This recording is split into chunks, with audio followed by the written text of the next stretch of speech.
Thank you, Madam Speaker. Provinces and countries around the world are removing mandates and restrictions that lack compassion and empathy and are not in line with our allies and other G7 countries. Is the Prime Minister waiting to once again be the last to act? For the last 2 years, Canadians have been continually let down by this Liberal government. It is time for Canada to have a clear path out of this pandemic. Canadians have sacrificed to keep our communities safe, but now they're being ignored and discredited.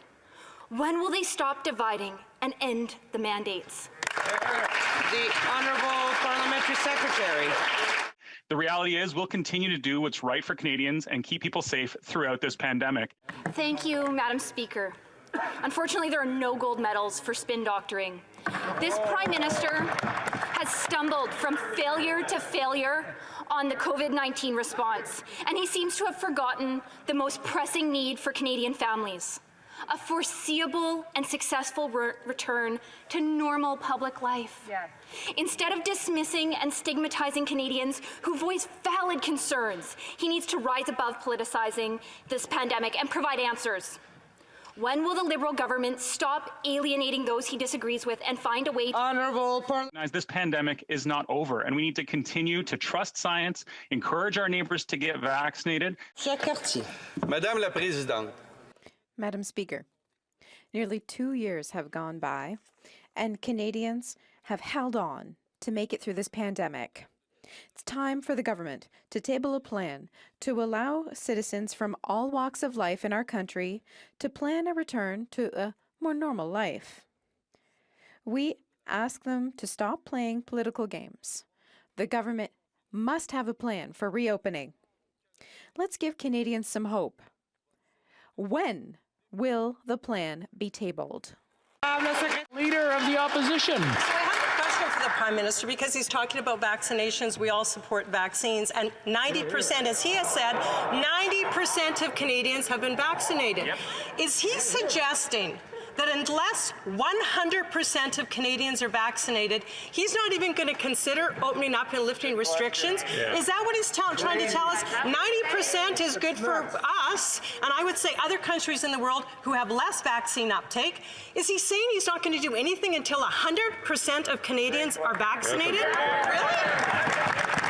The Right Honourable. Need more people to continue to step up, get vaccinated, get their kids vaccinated, get the booster shot. That's how we stay safe. Across the country, provincial governments are listening, and they are presenting plans. The Chief Public Health Officer of Canada, as well as provincial health officers, have all said it's time. 90% of Canadians are vaccinated, so I'm asking the Prime Minister when he will stop traumatizing Canadians and give us a plan to live our lives with COVID. What is the threshold? What day will he lift the restrictions? The Honourable. Vaccinations. When Canadians get vaccinated. Mr. Speaker, Canadians have been misled. Our travel restrictions are not symmetrical with the United States. Our requirements for an arrival PCR test is the only one in the G7, and the minister knows that. PCR arrivals testing is wasteful, it's punitive, and it's ineffective. Canadians want to know, what day will this government drop these ineffective and costly travel restrictions? I want to bring my colleague back to earth. We are in the middle of a pandemic. Speaker, our government will do what is needed to protect our health. Thanks. Speaker, traffic over the Blue Water Bridge, which is a direct link to my riding of Lambton-Kent-Middlesex, is backed up because this Liberal government won't lift the mandates. Our Prime Minister's divisive words only add fuel to the fire and encourage the blockades. There's tractors parked out on the 401 right now. The Prime Minister is doing nothing to stop the division he's created and give hope to our nation that is beautiful but weary. Mr. Speaker, what is the Prime Minister doing today to end the mandates and restore Canada's supply chains? The Honourable Minister. These Conservatives, for 2 weeks, have been providing excuses for lawbreakers, have been providing justification for saying people are above the law. You know, they may have changed their leader, but they continue to flip-flop, Mr. Speaker. This Conservative Party must condemn blockades and call on all of them to go home so we can restore order in our supply chain. Mr. Speaker, I didn't hear an answer from the Prime Minister. Canada has one of the highest vaccination rates in the world. Over 90% are vaccinated, as the Prime Minister has said himself. Does the Prime Minister expect 100% of Canadians to be vaccinated to start to think about presenting a reopening plan for our economy and for ending extreme measures? The question is clear. Is that the Prime Minister's objective, to wait for 100% of Canadians to be vaccinated to start giving people hope again? Yes or no? The Right Honourable Prime Minister. The Conservative Party of Canada has spent the past 2 weeks approving and encouraging these protests across Canada. The Conservatives were their biggest spokespeople. They even helped to fundraise for these blockades. Over the span of just a few years, Trudeau has turned a nation long famous for Molson and sled dogs and niceness into a relentlessly punitive surveillance state. People have long whispered, in dead seriousness, that Justin Trudeau is the biological son of Fidel Castro. You could laugh it off, but now it's becoming pretty easy to believe. Trudeau has used systematically COVID to short-circuit democracy in Canada and to end organized Christianity there. Canadians can no longer travel freely within their own country. They can no longer return to their own country at certain parts. Pastors have been imprisoned for holding church services. The unvaccinated can be sent to jail for buying certain products in stores. In the town of Gatineau, family members were arrested for celebrating New Year's Eve in their own home. Every large institution in Canada pretends like all of this is perfectly normal. It's always been this way. Canadian media, which are largely controlled by the government, support these policies and Trudeau uncritically. In Nova Scotia, protests against Justin Trudeau's vaccine mandates are now banned by law. Rarely has a nation changed this quickly or more unequivocally for the worse. And last week, thousands of Canadian truckers reached their limit. A convoy of truckers converged on the capital city, Ottawa, to demand, peacefully, cheerfully, but persistently, an end to Justin Trudeau's tyranny.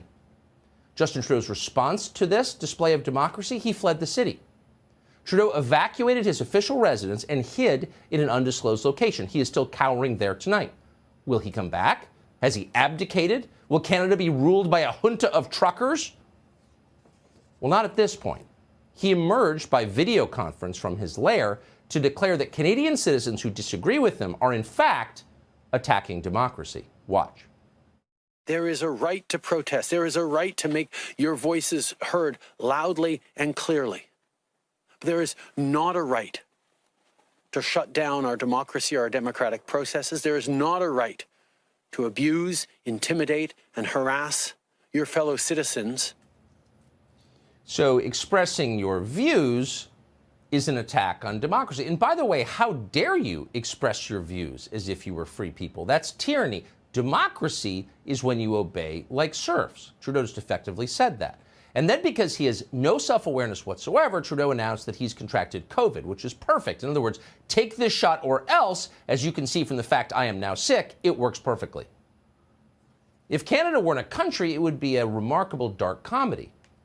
So you may be wondering about these hordes of Visigoths who's descended on Ottawa, the ones who drove Justin Trudeau out of the city. What do they look like? Well, here they are.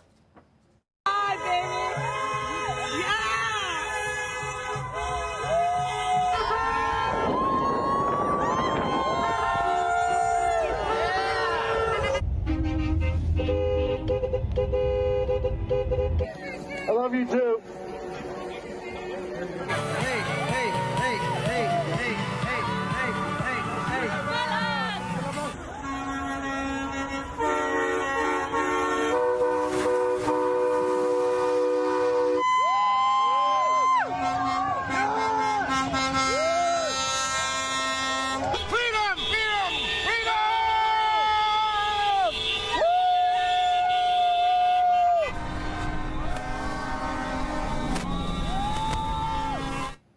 Freedom, love, patriotic displays, waving Canadian flags, terrifying. The small fringe minority of people who are on their way to Ottawa or who are holding unacceptable views that they're expressing do not represent the views of Canadians